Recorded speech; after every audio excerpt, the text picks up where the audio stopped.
I'm Christian Schaefer with your WMAR 2 News update. The host of a gospel music show on the radio, murdered last week in Northeast Baltimore, was trying to protect her son from gunfire when she was shot and killed. Earlier this week, police arrested this man, Richard Sylvester Green, at a bus stop in Rosedale. He's in custody facing murder charges. Now, documents filed in support of those charges indicate that Green shot Tyra Womack several times as she tried to step in and stop an argument between Green and her son.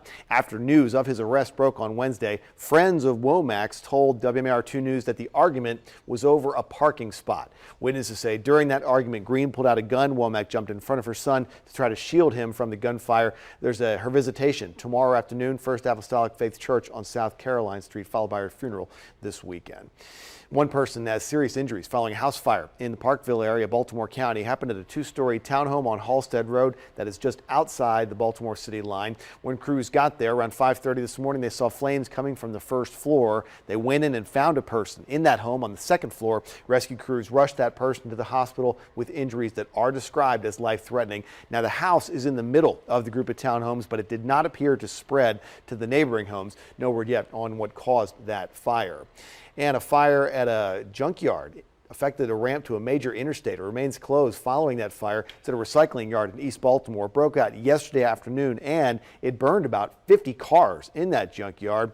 Now, the fire is underneath a ramp that runs from Moravia Road to southbound I-95. It burned so hot that there's concern that the beams holding up that ramp could have been damaged. As of Thursday morning, that ramp from Moravia Road to southbound I-95 remains closed, with engineers checking to see whether there is in fact any structural damage to those beams.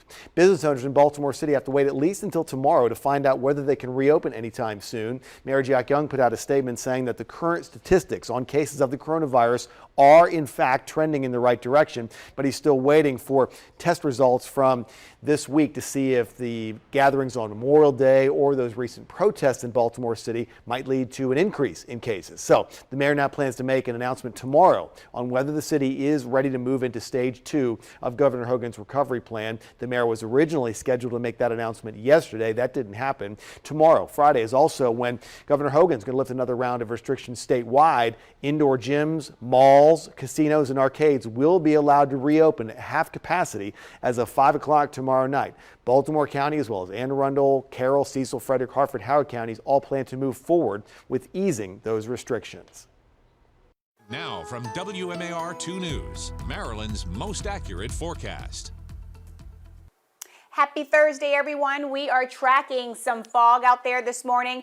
Things still lingering with the fog, reduced visibility. It has gotten better, but we're going to continue to track that as we go through this morning. But by the afternoon, those temperatures really increasing, and more sun by this afternoon is really going to be breeding some thunderstorms. So keep that in mind if you do have those plans to be out and about for today. Just keep your eye to the sky. Not forecasting anything severe for today, though, so that's definitely some good news. The muggy meter will continue to go up as well. We're feeling a case of the muggies already out there today, and as we head into tomorrow and beyond, those dew points in the upper 60s and right around 70 is going to stick with us. So this afternoon we will have some sunshine. Already starting to see some sunshine out there today, this morning, but we're going to start to see more breaks by the afternoon, and again, that will lead to possibility for some thunderstorms to fire out there, more scattered and isolated in nature. And then as we head towards Friday, we are going to do it all over again because we're still dealing with that same air mass, that same atmosphere, and then we'll start to see more changes in the forecast as we head into next week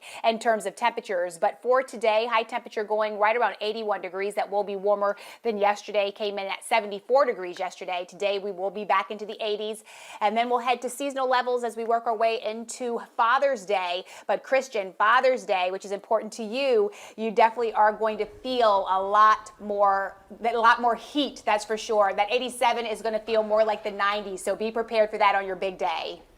Thanks, Lynette. Yeah, I'll get the tie, but I won't try to wear it until later when it cools down a little bit. Stay with us online at WMAR2news.com all day long for updates on top stories and breaking news, and for news weather on the go. Download the WMAR2 News app. It's in the App Store. It's got live radar and can set up breaking news alerts to come straight to your phone or tablet, or find us on social media at WMAR2 News on Facebook, Instagram, or Twitter. Thanks for watching. I'm Christian Schaefer. This WMAR 2 News update is sponsored by Jones Junction,